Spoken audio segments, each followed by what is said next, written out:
Keep it alive through these lines I write. I keep it live cause I thrive. I might just blow your mind tonight. I'm so hyped, but it's no hype. From this height, it's direct hits on sight.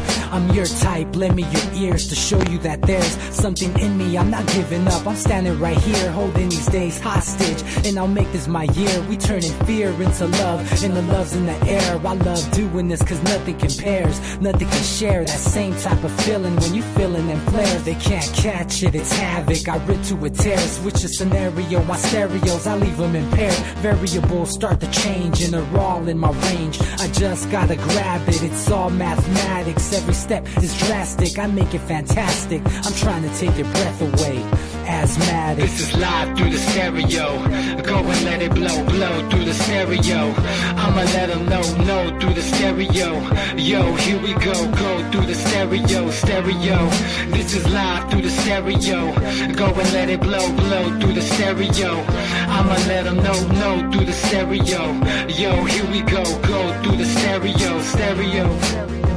Yeah, just nod your head with it. So explicit and vivid. Every image is intricate, intimate. I put my all into it. No scrimmage and no rules. I'm a pro tool. Hear my heartbeat, beat into the vocals. I'm so loco, lost my mind, oh no. It's ponderoso, dope, so no overdose, cause it's dope, yo. Man, this is house grown, mixed with some milestones. So I let the style flow down like the Dow Jones. Bringing it with some foul tones, letting the crowd know we getting loud, so it's eardrum rudiments. Yeah, we bring it rude again. Move, little hooligan. Music for tuning in, full time to the 10. I'm on my clock like I told you. I'm doing this for dreams we pursuing. Hey everybody, welcome back to the Anti-Media Radio Show, once again with your host Nick Bernabe here on ucy.tv and the antimedia.org/radio. Really happy to be alive and well on this Monday, February 12th, 2018. It's time to be alive, right? A lot of things happening, and unfortunately some worsening situations on the foreign policy front. That's what we're going to be talking about mostly today. Things are deteriorating in Syria. Towards the end of last year, it seemed like the proxy wars were over, and that the Russian-backed Syrian government, along with the help of Iranian militias and all that, were basically routing ISIS and taking back land from rebels, many of which are, on the more extreme side of the spectrum and all that. But we're going to talk a lot about that because there's been a lot of updates, and we covered some ground on the anti-media over the past week on that front and stuff. But first, I want to just thank our supporters. We're now up to, let me check here. We're getting new Patreon supporters like every few minutes, it seems. 51 anti-media patrons. So we're halfway to our first goal of getting 100 patrons, which will allow us the resources to dedicate a in-depth investigation every month. And once we get to 100 patrons, we're going to create what's called a Slack channel. I don't know if maybe you guys have never used one, but it's basically it's a cool tool. It's almost like a social media thing, but people use it to create efficient communications. And so once we get to 100 patrons, we're going to create this Slack channel, and we're going to add everybody into this. Basically, it's like a group, and we're going to start crowdsourcing ideas to, stories to investigate once a month. And of course, we're going to be fielding suggestions for other stories, finding out what our supporters want us to cover, because, we cover stuff that we find important, which obviously there's a huge focus on foreign policy and the drug war and police accountability and stuff like that. That's stuff that I think is important, stuff that our writers find important, but we also want to know what you guys want us to cover too, and so we can, if there's a certain topic, maybe something that's local that may need some more national attention, we can try looking into it. And so we're going to dedicate at least once a month One of our writers is going to look into a story that will be figured out by our supporters. Huge shout out to all of our patrons, and special shout out to one of our biggest supporters, Elaine. Hopefully you're listening tonight. Thanks for supporting us, and thanks for listening to the show and all that stuff. We really appreciate the help, and things are looking pretty good. I mean, we're getting a lot of supporters on Patreon, 50 already. I mean, and we've only been going at it for like 2 weeks, so that's really good. I honestly wish I would have started doing this a long time ago. I didn't. I knew Facebook was going to screw us sooner or later, but I didn't think it was going to happen this abruptly, where it's just like, oh, all of a sudden they're going to cut our traffic into 1/4 of it, what it used to be. I thought it would be a little more of a transition, but unfortunately it's been abrupt, so we've taken on some sorts of measures. And we're also doing really well on Steemit, which is the cryptocurrency-based social media platform where everybody that uses it makes crypto, even just for commenting. Even if you're not a person who is going to make a bunch of blog posts and all that stuff, like if you go comment on our posts and people upvote you could actually make money from just commenting. It's crazy. And I think you can make money just from upvoting too. Steemit is growing like really, really fast, and there's they also have a video platform called DTube, which is basically a decentralized version of YouTube, where it's kind of similar. You post your videos, you make some money. I know Kerry posted a video last week, and it made like $100, and Derek posts his videos on there, and we don't make too much video content yet, but we're going to be getting into that. And now that we're getting a nice following on Steam, it'll actually be worth it, because we had a video guy making videos for us on Facebook, and making video content is expensive. We hired a guy from LA, and he was making videos for us. He did a great job, but it's expensive, and we put him on Facebook, and Facebook basically just robs the content from you. Like literally, you post your video on Facebook, and Facebook's like, thanks guys, thanks for posting a video. Like, we'll give you some couple new followers, but we're gonna just make a bunch of money off of your videos and not bother sharing it with anybody. And now YouTube actually does allow people to monetize and shares their revenue, but YouTube is censoring everybody now. YouTube is taking down controversial content. YouTube is cutting out smaller independent content creators, demonetizing them, banning them, not allowing them to go live. And so we're kind of dealing with a censorship push on all fronts.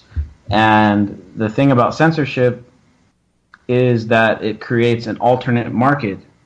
When you try to cut something out, it's kind of like, imagine like with the drug war, where it's like, okay, well, we're going to ban marijuana. Well, that worked out really well, right? So that's kind of what we're dealing with now. It's like, okay, well, there's going to be all this corporate censorship of the anti-media. Well, we're finding the workarounds right now, and one of those things is Steemit. The other thing is Patreon. Of course, people can go directly to our site, which is the best thing.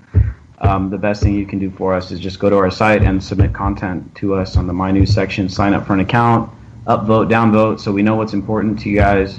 Help us curate the news. I mean, you with our site, with the homepage of independent media, theantimedia.org, you can actually be part of the news gathering process, which is why I created it the way I did, because I wanted everybody to have an input. I don't want just to be cramming headlines down people's throats. If these aren't the stories you're into, submit stories to us so we know what's important to you guys, so that we can kind of figure all that stuff out, Anyway, enough of an introduction. I mean, geez, I went 10 minutes. I'm just babbling along today. DB Schwartz is joining us tonight, my longtime co-host. What's up, dude? Hey, man, just had a busy day running on fumes, but I'm here. That's what matters, dude. You showed up. I know you've been busy. You haven't been able to join us too many on too many Monday night shows. You got work to do, and you got to make a living and all that stuff. Appreciate you making time for us, and we've been going at this for years now. And it's kind of this tradition where we just link up and do this radio show. Man, really appreciate it. So let's jump right into the stuff I want to talk about tonight because it's not looking good. You know, as I mentioned at the beginning of the show, it seemed like late last year. It seemed like the proxy war in Syria was coming to an end because the U.S.-backed rebels kind of were getting routed by the more experienced Iranian-backed militias that were aligned with the Syrian government, and then of course Russia openly came in and supported the Assad government with air support and advisors and contractors and apparently mercenaries that are in there fighting on the ground, right? And so the tide had really turned, and it seemed like, okay, it looks like it's coming to an end. You know, everyone was kind of like, all right, well, you know, ISIS is getting beat, the rebels are getting beat, Assad's taking back over. And that was pretty much the story heading into the new year. But it turns out that I guess the Western powers weren't going to just let it go that easy. So now it's almost like the proxy war is coming to an end because the U.S. proxies kind of failed. And now there's starting to become direct hits between these countries. So you guys probably heard that an Israeli jet was shot down over Syria. I don't know exactly how they shot it down, but they got a bunch of Russian, anti-aircraft, weapons and stuff like that. So I'm assuming that the Syrians shot down an Israeli jet with Russian-supplied munitions or technology, and Israel is retaliating by bombing what they're calling Iranian and Syrian targets. Now, the thing to remember here, firstly, is that Israel isn't the victim here. It's not like, oh my God, they shot down an Israeli jet. That's so sad. Like, it was just minding its own business. That's not exactly the case. What's actually been going on is Israel has been intermittently bombing Syrian targets, like Damascus, the capital. Israel's been bombing targets of the Syrian government for I think they've been bombing for over a year now. Just here and there, though. It would just be maybe once every few months, once a month, they would find a valuable target and they'd bomb it. Now it's just indiscriminate, though. They're using this as a smokescreen because Bibi is about to undergo his own investigation. All these corrupt-ass Uranium One idiots are all going to go down for this botched deal to try to arm North Korea because a nuclear-armed North Korea keeps the military-industrial complex fat and happy.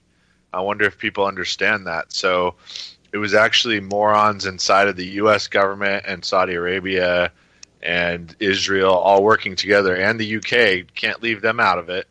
And probably even Germany, dude, when you think about it. So all these dumbasses are getting caught, and that's what all these trials that are probably imminent are going to start, people are going to go, why are people getting arrested? Because they're corrupt idiots. That's why. Yeah, we're gonna get into North Korea. But they're using this war as a smokescreen. Was what I'm saying. Is Bibi is using this as his own fault? It's like a false operation, so that people will look at this war and think it's a huge thing, but they're just making it as a smokescreen. Yeah, I mean, it could be a distraction. Israeli police chiefs just recommended that Netanyahu be indicted on corruption charges. Which isn't exactly surprising. They've been investigating this guy's corruption for a while now, and because they bought Dolphin nuclear subs from Germany and then sold them to North Korea, dude. Are you kidding me? That's how sick these people are. They want to arm all the worst people in the world so that wars just never stop.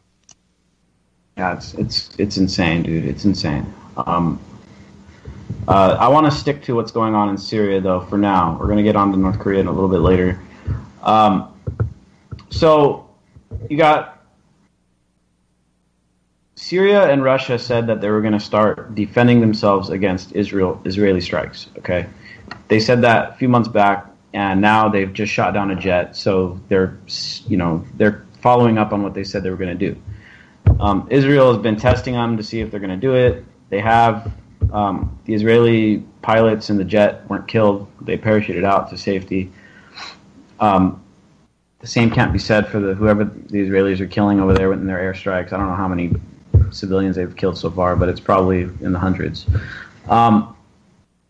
So you got Israel basically saying that they're going after Iran in Syria, which, Iranian militias are there. And then just last week, there was the headline that came out was that the U.S. did defensive, quote-unquote, airstrikes against the Syrian government-aligned forces inside of Syria. So just wrap your head around this doublespeak first. The U.S. has a presence inside of Syria. The Syrian government-aligned forces were trying to capture this oil field that was recently recaptured from ISIS by Syrian rebels. The U.S. did, quote-unquote, defensive airstrikes against Syrian government forces inside of Syria. So, just first of all, that doublespeak needs to get thrown out the window. All the media reports were calling it a defensive strike. I mean, that would be like saying, oh, China has, China is in Florida defending itself against the United States with airstrikes. It's like, wait, why is China in Florida? And, it'd be like the U.S. government's trying to retake Miami and China was just defending itself against the United States. So, when the media gives you that angle, automatically it's bullshit, right? The U.S. isn't defending itself in Syria. The U.S. is an invading force, unwelcome, uninvited, illegally, according to international law. And of course, the U.S. isn't like following international law. And, I'm not a huge fan of international law either, but if we're sticklers, though, like there's never a time the U.S., China, or Russia are ever acting in self-defense in reality, because nobody in their right mind would ever invade any of those three countries. Not even any of those three countries would do it to each other. So we're always just expanding our empire and people are fighting back. That's what it is. All three of them. Proxy wars. Wars. Yep. Now, here's the problem. Here's the big problem. And this is a story we covered. Let's see, where are we at? Where's it at? I forgot to pull it up. Anyway, the title on our article, here we go. Time to start paying attention. The U.S. just bombed Russians in Syria. So, while the U.S. was, quote-unquote, defending itself in Syria, the airstrikes that it did, according to a U.S. official that was speaking to CBS, they thought there might have been Russians in with those forces that they did airstrikes on. And so, of course, that's a really big development because this is the first time that we know of that the U.S. actually directly bombed Russians inside of Syria. Now, the Russian Defense Ministry disputed it and said, well, no, there weren't any Russians in the area. However, just today we have a new report from Reuters. According to associates of the Russian guys that actually died in the airstrikes, organizations and family members came out and spoke to Reuters today and said, yeah, these guys died.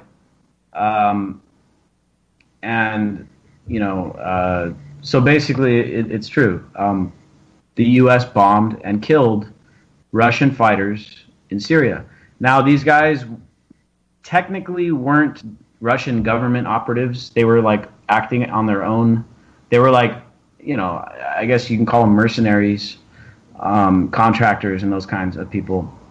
But nevertheless, especially over there, they're probably the mafia. Yeah, who knows who these guys were? One of these guys was supposedly some hardcore Russian nationalist. Some extreme dudes. But nevertheless, the U.S. has now bombed and killed Russian fighters inside of Syria. So this is a major, major escalation. And it looks like Russia is trying to downplay it. Russian government's trying to deny it. But these guys, their families and their associates are speaking out saying, yeah, they're dead. Some opposition leaders in Russia that are running against, Putin and stuff, they have an election coming up. are basically calling on Putin to come clean and just be honest about who died, because it seems like the Russian government, and it's not surprising. I mean, the U.S. always tries to downplay what happens over there, around the world too. So, the Russian government, it appears, is trying to downplay what happened, maybe because they don't want to get embarrassed, they don't want to be forced to retaliate. I mean, these guys don't, as much as there's all this positioning and all this posturing, all these proxy wars, they do not want to start shooting each other, because we all know how that ends. We were talking about, World War III probably, right? And so the Russians are trying to downplay it, trying to not acknowledge it, but it happened. So this just adds another wrinkle to what's going on over there, right? The worst part about it, Nick, is that Russia's never bothered to develop their conventional. They've gone completely 100% of their real budget goes to their nuclear, because they know that that's just the deterrent. We'll never mess with them. And the horrifying thing is that they've developed nuclear-powered drone submarines that, when they reach their target, the engine just detonates itself, and you can't intercept them. They're going so fast underwater. There's nothing that can intercept them. Period. So now they're talking about how we're going to have to build a sea barrier wall around all of our coasts. I mean, we're getting to that kind of extreme insanity, dude. I mean, talking about a wall on the border, now a wall in the ocean. That's crazy, dude. It's craziness. So, yeah, this is a situation that's just getting more perilous by the day. So the point I wanted to get to here is that it just it seems like the proxy wars, the U.S. proxy basically failed. The Russian proxy, which, is the Syrian government, the legitimate government of Syria, and the Iranian militias, they've been having the upper hand. So now Israel is just stepping up and just bombing them directly now. And the Syrian government is going to be retaliating, shooting down Israeli jets. It's only a matter of time until one of these incidents gets pinned on an Iranian militia, where it's Iranian militia shot down an Israeli jet. Well, we all know what happens after that. I mean, now we're talking about, okay, well, Israel's at war with Iran, which means the United States is at war with Iran. And that's an article that we're going to be a possibility that we're going to be exploring tomorrow in an article by Darius, and he's going to be looking into that, because that's, worst case scenario stuff. And we all know that the U.S. has been trying to pin a bunch of shit on the Iranians with the Trump administration, just going full on war propaganda. The whole kind of 9/11, post 9/11 playbook that was used on Iraq is being replayed now against Iran. And Nikki Haley, U.S. ambassador to the UN, has just been going and just spreading all kinds of blatant propaganda. And there was even one picture that they put out there on one of these, I think it was some kind of surface-to-air missile or something that they recovered, and it literally, the picture that she tweeted said "Made in Iran" on one of the pipes or whatever, and it's just oh yeah, so they're labeling it in English, right? Makes a lot of sense, but no, it actually doesn't. So this is what I'm really worried about, is that Israel is actually going to wind up getting us into a war with Iran, and it becomes much more complicated after that, because Iran is not Iraq. It's much bigger. It's much more powerful. I don't think that we could expect to go in there and overthrow the government or win a war against Iran. And well, Iran, they kind of already did overthrow the government, but it just backfired. That's the problem, is they overthrew him, and then the Shah, he started to rule with an iron fist and created a theocracy. It's like the world's only theocracy. So it's Shia, 99%, and it's way up in the mountains, but they have some ports, but it's very difficult to do anything to them. They're kind of like if Afghanistan had high tech. They're up in the mountains, but they do have the port, and then if they destroyed the Strait of Hormuz, that's 20% of the world's oil. So that stranglehold Saudi Arabia, which would just detonate their economy and throw them into chaos. So we really can't do anything without sacrificing Saudi Arabia, like basically on a platter. Yeah, so it's much more complicated to deal with Iran, and if Israel, Israel's been trying to go after them for a long time, for various reasons, and they may finally get it. Hopefully not, but if Israel does start shit with Iran, guess what? Our guys are going to have to go fight and die for Israel. And of course, the neocons have been wanting this forever, man. I mean, I remember back in the 2012 Republican presidential debates. I mean, it was basically all the debates are basically, how quickly do you want to bomb Iran? And it's like, well, I want to bomb them right away. And the other guy's like, well, I'll bomb them my first 10 days in office. And then Ron Paul is like, why are we trying to bomb people? Very perilous situation. It's the powder keg I thought was cooling down. It's not. It's getting worse, because I think these guys it's a last ditch effort to save what their project, partitioning Syria or overthrowing Assad or whatever. They tried to do it with proxy wars. They tried to just let ISIS destabilize and just ignore them and just push them out of Iraq and push them into Syria. And it failed.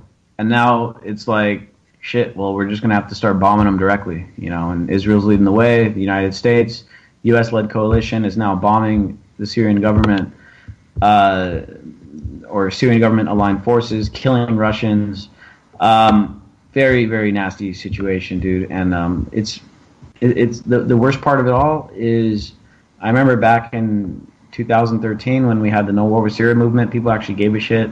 Now everyone's just like, well, and it's brilliant propaganda with all the anti-Russian stuff going on from the left with the Democrats and all that.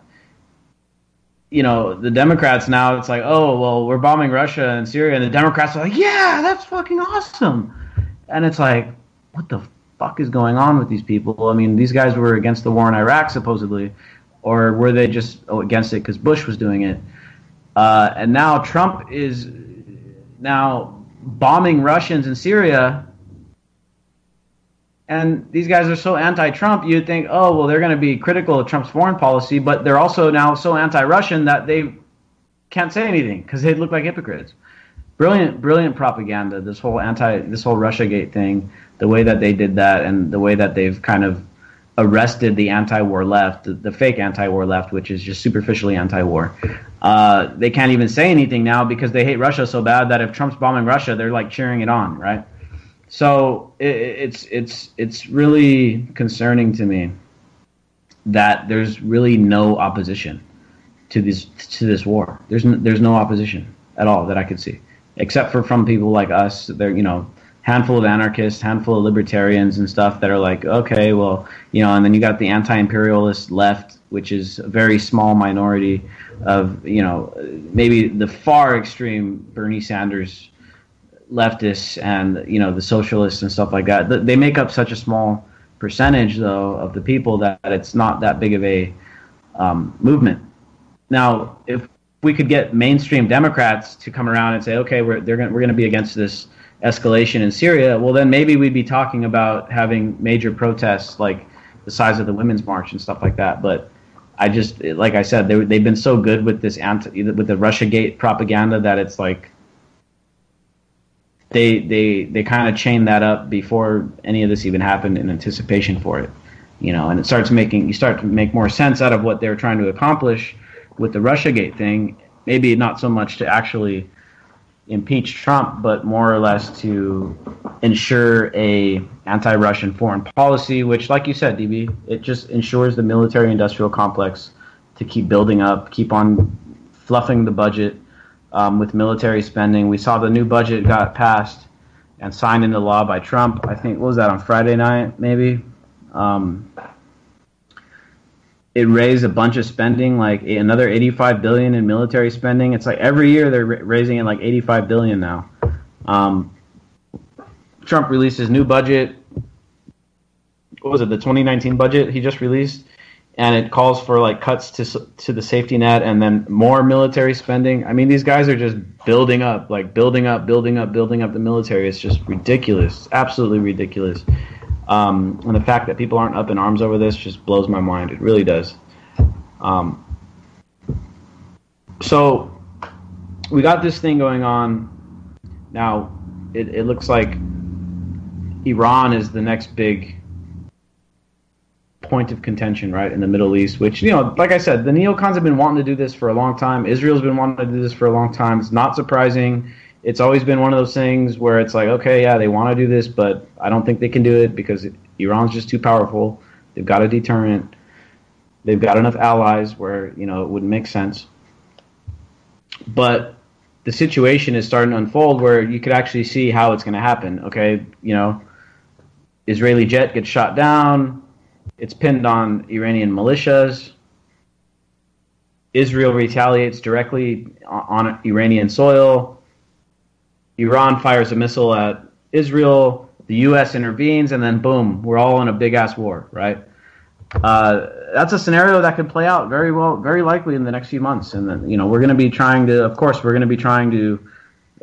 combat this bullshit propaganda with our own angles and stuff like that. We got a good article that should be coming out tomorrow on a lot of the implications of this stuff that we're talking about tonight, which will be probably articulated much better than I'm able to, because Darius is an amazing foreign policy writer, expert on Iran, expert on Israel. So, he's going to put this stuff together. We're going to get a much better picture of what's actually going on.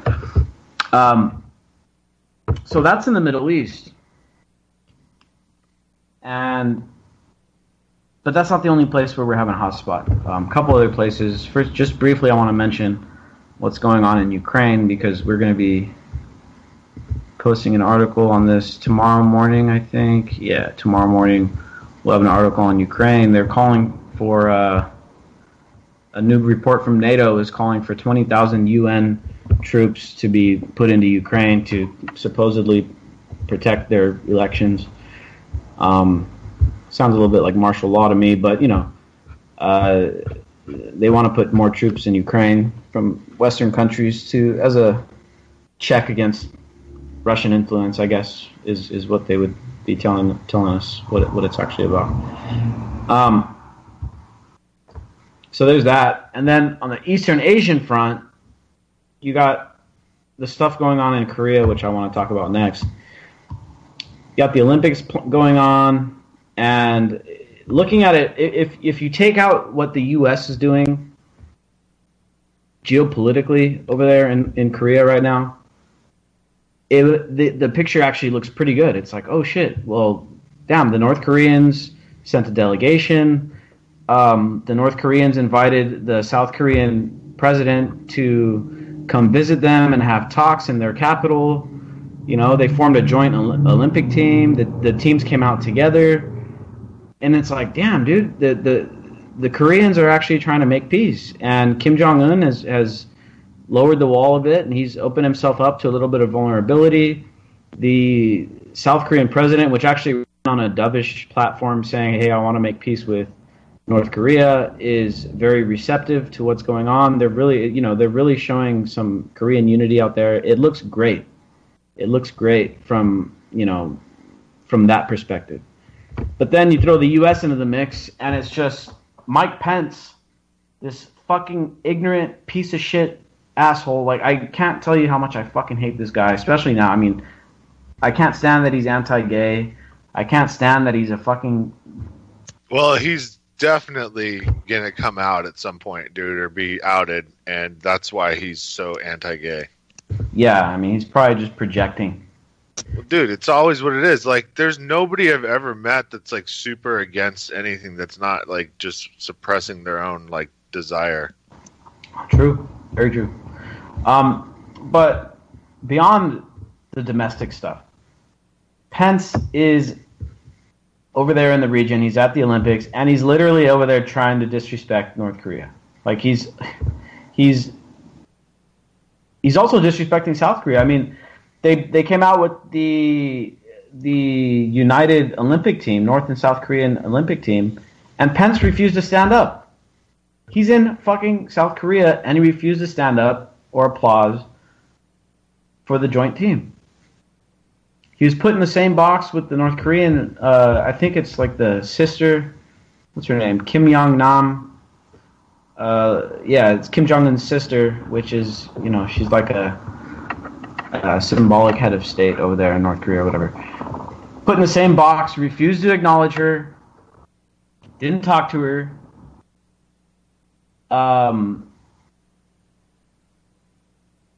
He's over there talking a bunch of shit. I mean, he went to Japan, talked a bunch of shit. He went and visited with some, defectors, talked a bunch of shit. I mean, the dude's objective is literally over there to disrupt any semblance of peace talks between North and South. And I have a couple of quotes here, and this is from a piece in the Washington Post, who, by the way, called Pence a superhero for what he's doing. I'm not even joking. This is a Washington Post piece. It's not even an opinion piece. They literally call him a superhero. I quote, "A mild-mannered, if resolute, superhero who arrived in North Korea on the eve of the Winter Games to single-handedly rebuff North Korea's public relations efforts," is how they described, Washington Post described what Mike Pence is doing over there. And here's what Mike Pence actually said, quote, "We'll continue to seize every opportunity to ensure that North Korea does not use the powerful imagery and backdrop of the Olympics to paper over an appalling record of human rights and a pattern of developing weapons and conducting the kind of missile launches that are threatening our nation and threatening neighbors across the region." Let me just read off a couple more quotes here before we just talk about how fucking ridiculous this guy is. Quote, "Our objective here today is to stand with our allies, but also to stand up against, or to stand up for the truth." You should have said against the truth. Quote, "And to recognize that whatever images may emerge against the powerful backdrop and idealism of the Olympics, North Korea has to accept change. They have to abandon their nuclear ambitions. They have to end the day of provocation and menacing." So, first of all, everything that Mike Pence and everybody else in the fucking U.S. that accuses North Korea of doing shit, some of this stuff is true. Like, yeah, they do have horrible human rights. They have censorship. They have prison camps. I'm sure they have forced labor. Bunch of terrible things. There's a lot of poverty and all. But how can the United States criticize North Korea on human rights when we operate Guantanamo Bay, when we've got the single largest prison population in the world, when our cops go around killing over 1,000 people every year? How are we going to say, oh, North Korea is so bad on human rights, that's why we want to, maybe bomb them or whatever? And then he says that the missile launches that they're doing, which, by the way, are unarmed, missiles that are blanks shooting into the fucking ocean, are threatening the United States and threatening the neighbors in the region. North Korea has never attacked anybody outside of Korea. I mean, they've had their little scuffles with South Korea, and I think they hit a ship with a torpedo one time. They bombed they fired artillery at an island that's claimed by both North and South off the coast over there. North Korea hasn't attacked anybody. They haven't attacked the United States. They haven't attacked Japan. They haven't attacked China. They haven't attacked Russia. They haven't attacked anybody. So Pence is saying that North Korea is threatening a bunch of people, when in reality, the United States is literally toppling governments, bombing countries. We've got active airstrikes in at least 7 countries right now. In fact, I mean, it's way more than that. Let's be honest. It's way more than 7. I mean, they got covert. Well, you know what though? If they had any morality at all, they would have taken this country's regime out before they bothered with Iraq and Afghanistan and everything else going on in the Middle East. Because at least this regime, you can say, is horrible for human rights violations. I mean, they're the cream of the crop. So if there's a government that deserves to be removed, it is this government. But unfortunately, the people who are already starving are going to they're going to drop like flies when things start, because the food's just going to stop being grown. It's going to suck. Yeah. And here's the ultimate irony. Pence also was criticizing Kim Jong-un's military parade as it propaganda. Was weak. It was feeble. No, he it's said, nothing. it's so bad that North Korea is parading its military around, having parades, and it's such a militaristic propaganda. And it was like a few days. It was a few days. It was too gay. That's what he said. The men were too close together, right? And then a few days later, Trump announced that he wanted his own military parade, right? So, I mean, it was just like, wait, what? What's going on? So Pence literally, I think when he was in, let's see, yeah. What a piece. When he was in Japan, he was talking about how bad it is that Kim Jong-un has military parades, and then a few days later, Trump's like, yeah, I want a military parade. And then it's like, but our military parade is, quote, I have a quote here, I think the United States of America, just as in France, where the president was impressed on Bastille Day, we can celebrate our troops and not in any way ever be associated with the provocations of the North. I mean, dude, it's like, this shit's a fucking joke. It's a joke, right? I wish it was a joke, but these guys dead serious. So they asked Pence about... No, but Jesus. Yeah, so they asked him, and he said, well, we can celebrate our troops, and it's not propaganda when we do it, and it's not provoking. Well, we don't need it. We have the NFL, and we have high school recruiting. I mean, that's all you need. Yeah, and so that's kind of part of what I also wanted to bring up here. So Pence is saying, well, we don't want North Korea to hijack the symbolism of the Olympics and blah blah blah blah blah, and of course Pence, who was he walked out of an NFL game earlier last year because some of the players kneeled down. You remember that? It was just like a stupid little PR stunt for the Republican base, but he went to the game with the full intention of walking out on it if the players kneeled down or whatever. So Pence goes over to Korea, and he doesn't stand up when the United Korean team comes out like everybody else in the stands did. And then, again, more hypocrisy here where he's talking about, we don't want propaganda to kind of come out of these games. And at the same time, this guy talks shit about people kneeling down, football players kneeling down in football games. It's just the hypocrisy here is just mind blowing, dude. It just, I can't believe it. I can't believe it. But long story short, Pence is over there trying to start shit at the Olympics, and so it just seals the deal of how much of a shitbag this guy is. And I mean, I can't stand Trump, but Pence, I really have a loathing for. Really can't stand the guy. And just the pictures of him, his smug fucking face in those pictures, dude, standing there with that grin on his face, and his wife, he made his wife disrespect the Koreans as well. The guy's just a douchebag all around, and let's hope that Trump doesn't get impeached, because this guy's even worse, much worse, much worse. So anyway, just another thing that's going on, dude, on foreign policy and stuff. It's just it ain't looking good. It's not looking good. And you know what? A lot of people I know, a lot of people who are like pretty quote unquote woke when it comes to foreign policy. Like, yeah, I don't agree with most of the stuff the U.S. does, but we need to fucking bomb North Korea because they're so horrible.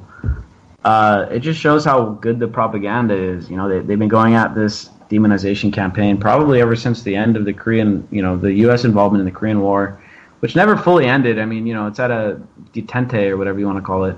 But the U.S., of course, still has troops. They militarized the border between North and South. And,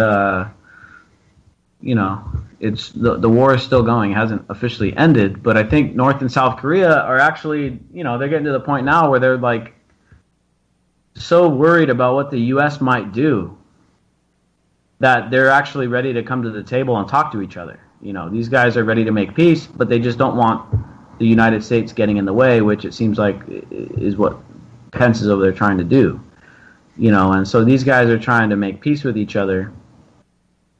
Because look, South Korea, that country is one of the richest countries in the world right now, right? Per capita. I mean, they're probably in the top 5. And the people there have a great standard of living. They got a huge middle class. They have great jobs, high-tech economy. People are pretty comfortable. I'm sure they've got their own issues with inequality and poverty and stuff like that. I don't know too much about the inner workings of South Korea. But I know that they are very wealthy. They have a great economy, doing really well. These guys don't want to have a fucking war in their backyard. They don't want to be at ground zero when the U.S. starts shit with North Korea because they're within firing range of the North's missiles. So South Koreans don't want to fight. They don't. I think they're too comfortable. They don't even want to fight. And if they did, if it was just North versus South, shit, the North Koreans would probably win. Because they're just tougher. And they got a huge army. And they've got, crazy training and all that shit. So these guys don't want to fight. They're trying to make peace with their brothers and sisters in the North. And the U.S. and Pence is over there just trying to get in the way. Like, he announced that his mission was to go over there and counter North Korean propaganda. Now, Pence has been doing a very terrible job. And all these media outlets have been trying to help. My BuzzFeed is over there talking all kinds of shit. BuzzFeed, it's like, oh, it's such a liberal, blah, blah, blah, blah, blah. BuzzFeed is basically running with all the anti-North Korean propaganda, dude. All these liberal, quote-unquote liberal outlets, like the Washington Post calling Pence a superhero for what he's doing over there. It's fucking sickening. It's sickening. Blows my mind that people could let this shit slide. And I'll tell you what. We had that big scare in the stock market last week. Personally, after learning more about charting and shit with the crypto stuff I've been doing, maybe what we're going to see right now is a double top in the stock market where it tops out, comes back, hits the high again, and then boom, it really takes a shit, right? The economy it's on thin ice. The stock market tanks bad, forget it. It would cause a huge crisis because there's a bunch of bubbles right now. Before it was the housing bubble. Now we've got a student loan bubble. We've got a credit bubble. We've got a subprime auto loan bubble. We got the retirement bubble, Social Security bubble, pension bubble. We got a bunch of bubbles on the horizon, and all it takes is for one to pop, and then the rest of them it's a contagion effect, and they all pop together, and then we're dealing with the biggest financial crisis that we've seen probably since the Great Depression. How did we get out of the Great Depression? World War II, right? Supposedly. All this stuff coincides with these escalations. Are we going to be in a war with Iran in the next 6 months? Are we going to start bombing North Korea in the next 6 months? What's going to happen between the U.S. and Russia in the next 6 months? China, there's no denying China is the rising superpower. A lot of these ingredients are there. The incentives are there for these dudes to start a big-ass war. And right now, there's no opposition from the Democrats. In fact, those fuckers voted to increase military spending. They were cheering it on the first time Trump dropped bombs on Syria, on the Syrian government. You remember that? CNN declaring him presidential for the first time and all that shit. This time around, he bombed the Syrian-aligned forces. Not even a fucking news story, really. They covered it just to cover it, but it wasn't one of those things like, oh shit, Trump bombed Syria again. This is a big deal. It's like, oh, Trump bombed Syria, defensively, no big deal. There's no resistance. The quote unquote resistance, that's bullshit, dude. It's all bullshit. It's just we're against Trump because he's vulgar. There is no resistance. Democrats sold out the fucking dreamers, the immigrants. They're selling us out on foreign policy. They're selling us out on spending. The U.S. government is now going to borrow $1 trillion this year, and the new budget that just went through, it raises the deficit more than any time Obama was in office. So what we're talking about here is all these fucking Republicans are like, oh well, Obama is such a big government, tax and spend, and he's spending too much money, and we need to have fiscal responsibility. Trump comes in, and these guys increase the budget bigger than it's ever been. The single biggest increase, I don't know, probably not ever, but bigger than anything Obama ever did. So these fucking assholes are all talk, obviously. We've been knowing that. But it's never been this blatant before. It's just like obvious now. And I swear, it's discouraging to see nobody giving a shit. Not nobody, because I know the people listening to a show, I know we give a shit. Very few people give a shit. The problem here is that the Democrats have positioned themselves as this type of resistance. Of course, they were, calling Trump all these names, and then they go and vote to give him more power with the FISA surveillance and warrantless surveillance, giving Trump more power. They increase his budgets. They give him more military spending. They let him cut down the safety nets. They let him leave the immigrants out to dry. The children of immigrants as well. And it's all in anticipation and preparation for a currency reset that they're not going to tell anyone about. And if nobody's divested and you have your money in a big bank and you don't have any food and water at home, it's just going to be tough times, man. And people are going to have to come together. I mean, I'd just say again and again to get prepared for like a month of things not being normal. That's probably how long it's going to really take to. I mean, the dollar's dead. I don't know how many more times we have to say it. It's dead. Something else is coming out soon. Yeah, dude. We're on the verge of some nasty shit, and if people don't wake up soon, we're gonna sleepwalk our way into World War III. Like, I don't know how else to put it. And I'm not trying to fearmonger anybody. I'm not trying to scare anybody, but it's just all the ingredients are there. I mean, the shit with North Korea, that's of course a proxy with that's gonna turn into a proxy war with China if it happens. This thing with Iran. Ukraine, it's global, and we're already officially in 7 countries. We got covert airstrikes, drone strikes going on all over Africa, and probably dozens and dozens of different countries that we're bombing in right now. Overextended, Trump's trying to fluff more money into the military, money that we don't have. They're borrowing $1 trillion to do it, and it's just not a good situation. And I'm trying to figure out, what are we going to do? Like, how are we going to stop this shit? Because last time we tried to put together like a no war with Russia campaign, it just like fell on deaf ears. It's like people are uninterested at this point in foreign policy. And to me, that's the single biggest problem that we're dealing with right now. It's these fucking wars, dude.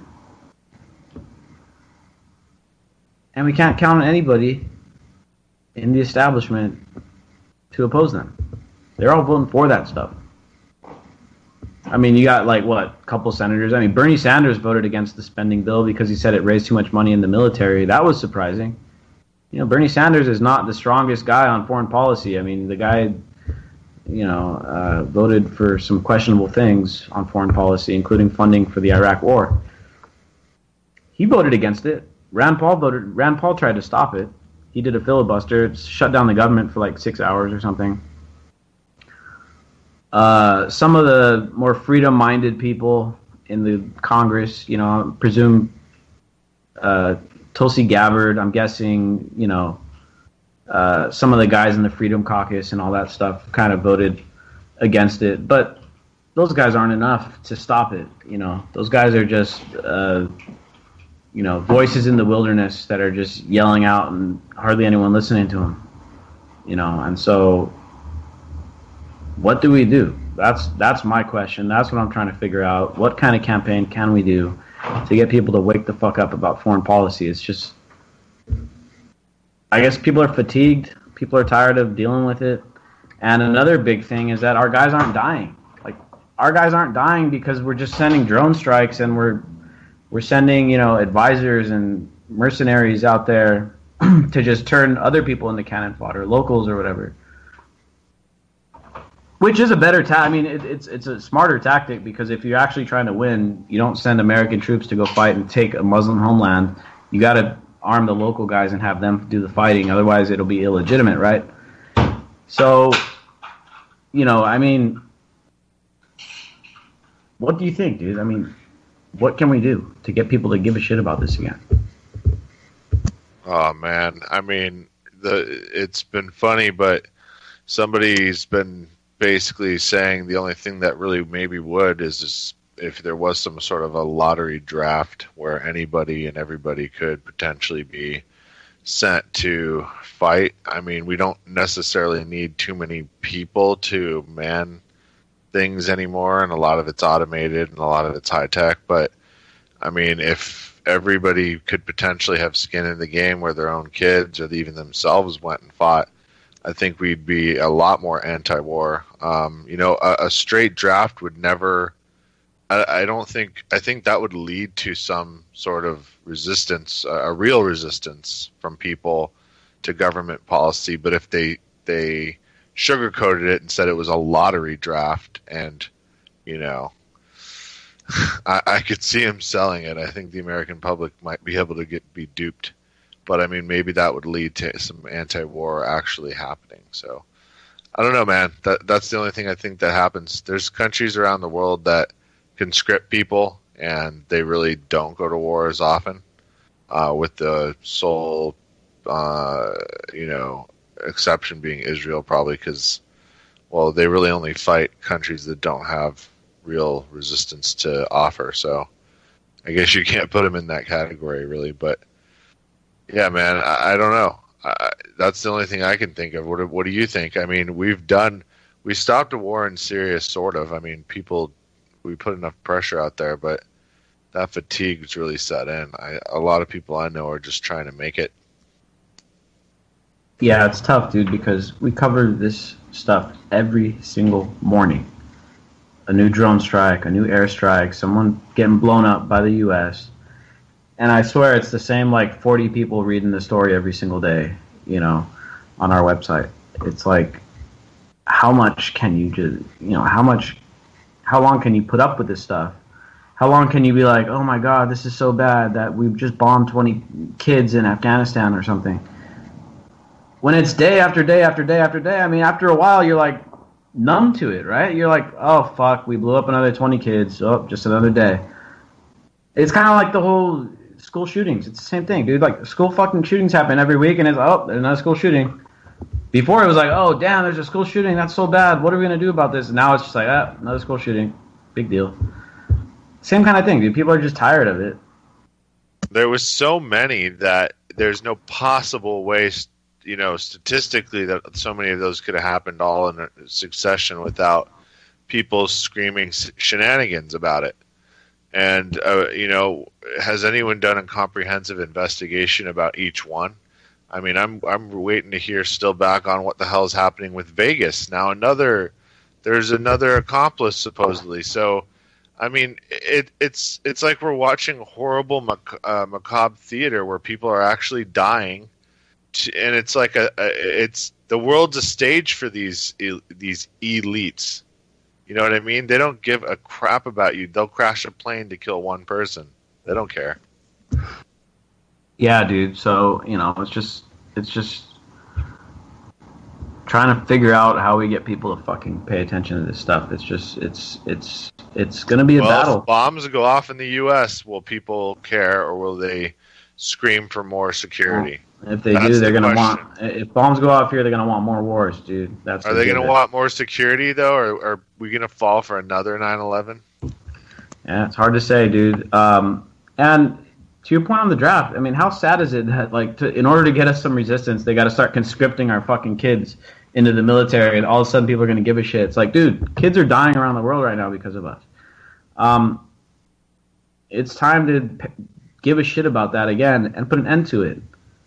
And we can't count on any of these so-called opposition figures, so-called resistance, so-called media that is anti-Trump. We can't count on them for anything on this front. Thank you all for tuning in. Anti-Media Radio. We'll be back on Wednesday night. Peace out, everyone. This is live through the stereo. Go and let it blow through the stereo. I'ma let them know through the stereo. Yo, here we go through the stereo. This is live through the stereo. Go and let it blow through the stereo. I'ma let them know through the stereo. Yo, here we go through the stereo.